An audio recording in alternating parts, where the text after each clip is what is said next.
towards authoritarianism.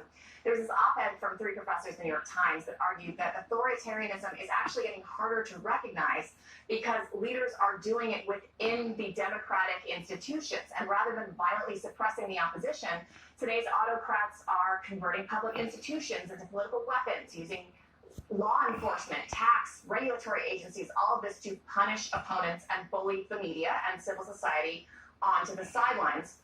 As you look at what's happening and the policies being pushed, do you see evidence that President Trump is heading in this direction? As a former working political scientist myself, I would say it's not a slow march. It's more like a quick sprint with mixed results. I think a lot of the things that the Trump administration and other autocrats around the world do are exactly as these other political scientists pointed out. They use the existing institutions to leverage power over other people in a way that they weren't designed, that these institutions really weren't designed to do.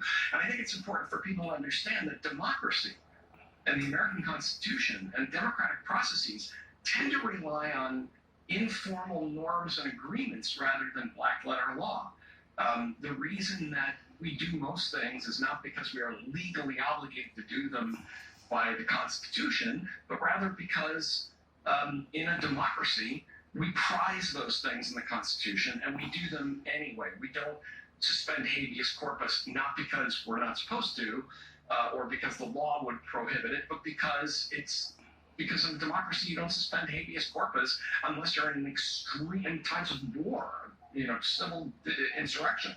And I think what you're seeing from this administration is using the institutions of law, of the economy, of regulatory agencies to attack and punish people that they want to drive from the public space. And they can do that within a certain legal framework. And really the only guardrail against that is us, is the people, the voters. But speaking of the people, when I talk to leaders in Europe, in the Middle East, even friends who grew up in authoritative places like Turkey, they express so much shock to me that there is not more backlash from the American public, that you're not seeing a greater outcry about what's happening. Is it because of what you just talked about? Because the things that are being done under the facade of these democratic institutions? Is that why for some people it's flying under the radar? Well, there's actually a worse explanation for it. Part of the problem is that tens of millions of people think it's perfectly okay now to use the instruments of government against people you don't happen to like.